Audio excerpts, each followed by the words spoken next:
기차역 주변에 가기를 꺼려하고 배를 절대로 타지 않는 청년이 있었습니다. 이 청년에게는 금기가 많았습니다. 고층 건물도 금기였고 날카로운 물체도 금기였으며 수면제도 금기였습니다. 그러한 것을 접할 때마다 충동적으로 목숨을 끊어버리고 싶은 유혹을 느끼기 때문이었습니다. 이제 갓 20살이 된 청년에게 있어 삶이란 절망과 고통으로 가득 찬 것이었습니다. 청년의 아버지는 불치의 성병에 걸린 정신병자였습니다. 초등학교 시절 아버지는 정신이 오락가락할 때마다 청년을 붙잡고 너는 내 인생 찌꺼기다. 너는 어떤 일도 제대로 해낼 수 없을 거다 라는 온갖 악담을 퍼부었습니다. 그러면 뒤에서 할머니가 아버지의 비위를 맞추느라 맞장구를 쳤습니다. 정신병을 숨기고 국회의장까지 당선되었던 유명한 정치가였던 아버지는 어느 날 국회에서 연설을 하다가 발작을 일으켜 사망해 버리고 말았습니다. 그 일로 청년이 가장 숨기고 싶어 했던 비밀, 아버지의 정신병이 온 세상 사람들에 알려졌습니다. 청년의 어머니는 유명한 바람둥이였습니다. 아버지가 성병에 걸린 순간부터 어머니는 집에 들어오지 않았습니다. 대신 아버지에 대한 복수의 일념으로 남자들과 연문을 뿌려대기 시작했습니다. 얼마나 심하게 바람을 피워댔던지 도색 잡지의 가심란에 스캔들 기사가 단골로 오를 정도였습니다. 그 와중에 청년의 동생이 태어났는데 분명 다른 남자의 자식일 거라는 소문이 파다하게 떠돌았습니다. 아버지의 정신적인 학대와 어머니의 철저한 무관심 속에서 보낸 청년의 학창시절은 불명예스러운 오점들과 부끄러운 일화들로 가득 찬 것이었습니다. 청년은 학창시절에 낙제만 무려 3번이나 했고 선생님들과 친구들은 청년을 학교의 수치덩어리, 인간 말종이라는 별명으로 불렀습니다. 심지어는 전교생들이 모인 가운데서 청년을 세워놓고 우리 학교에서 가장 멍청한 녀석이라며 창피를 주기도 했습니다. 그렇게 암울한 시절을 보내는 동안 청년의 영혼은 나날이 피폐해져 갔습니다. 그리고 그 피폐해진 영혼을 비집고 절망과 우울이 독버섯처럼 피어올랐습니다. 마침내 청년은 빠르게 달리는 열차만 봐도 몸을 던져버리고 싶고 날카로운 물체만 봐도 목을 찌르고 싶어하는 심각한 자살 충동에 시달리는 사람이 되어버리고 말았습니다.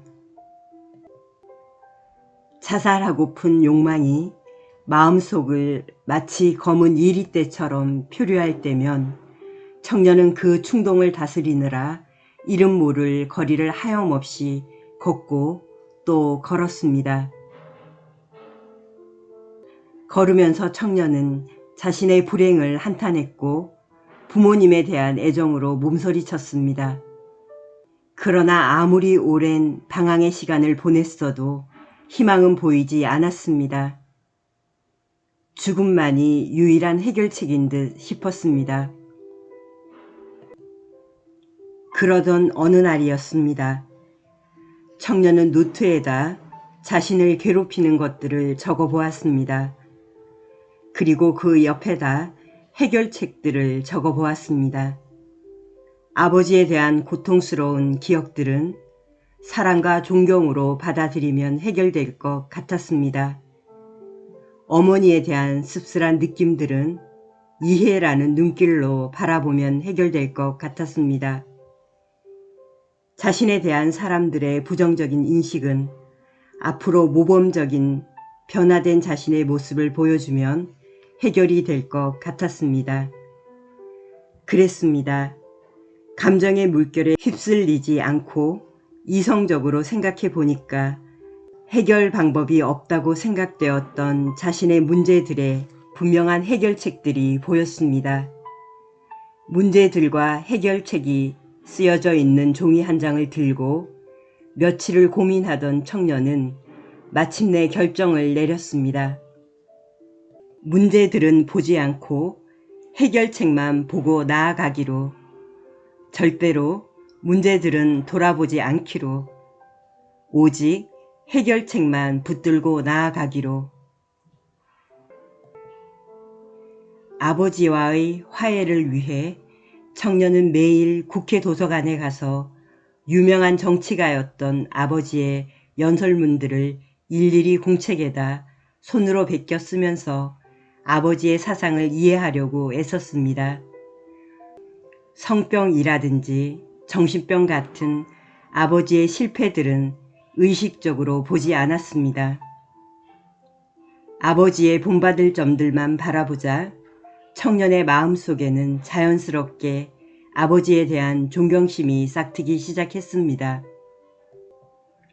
차츰 어디를 가든지 자랑스럽게 아버지의 이름을 대면서 나는 존경하는 그분의 아들이라고 말하기까지 이르렀습니다.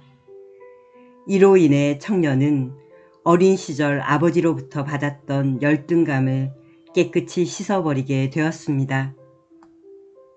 어머니와의 화해를 위해 청년은 직접 어머니를 찾아가서 화해의 손길을 내밀었습니다. 어머니의 비도덕적인 사생활은 보지 않았습니다.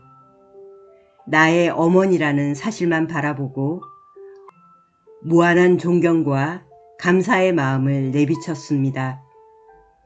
그리고 배다른 자식이라는 소문이 나돌았던 동생에게 극진한 애정을 쏟았습니다.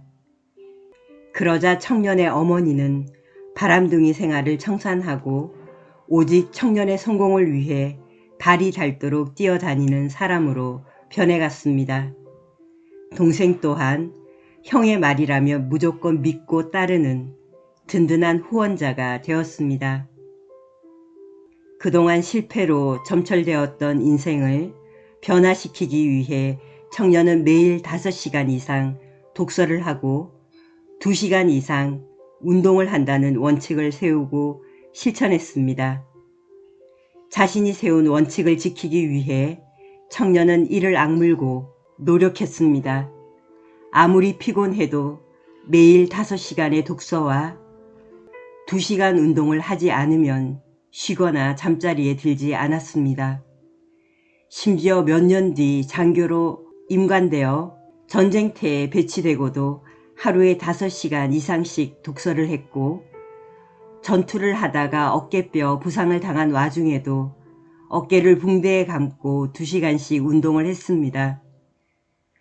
또 마음속 깊숙이 자리 잡은 부정적인 감정들을 몰아내기 위해 낙천주의자 클럽에 가입했습니다. 여기서 그는 인생을 긍정적으로 바라보는 법과 어떤 상황에도 즐겁게 웃는 법을 배웠습니다.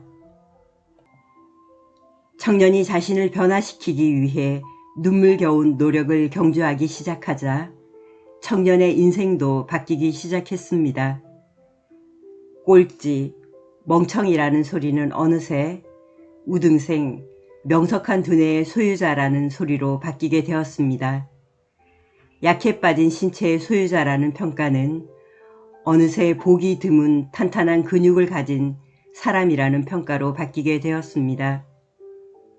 가까이 하기 싫은 사람, 어두운 사람이라는 평판은 친해지고 싶은 사람, 항상 웃음을 잃지 않는 밝은 사람이라는 평판으로 바뀌게 되었습니다.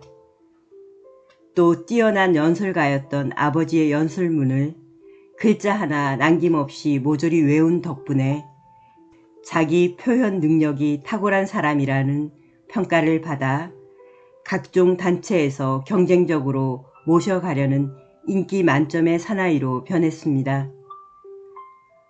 불과 몇 년 전만 해도 세상의 고민이란 고민은 다 짊어진 듯한 얼굴을 하고 자살 충동을 달래느라 하염없이 거리를 걷고 또 걸어야 했던 그 청년이 문제가 아닌 해결책만 보고 달린 결과 세상 사람 모두가 부러워하는 인물로 변하게 된 것입니다.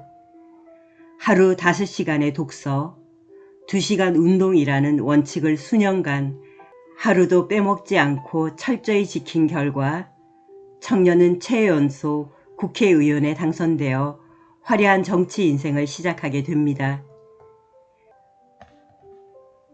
역사가들로부터 20세기 가장 위대한 지도자, 그중 한 사람이라는 평가를 받고 있는 위대한 정치가 윈스턴 처칠의 이야기입니다.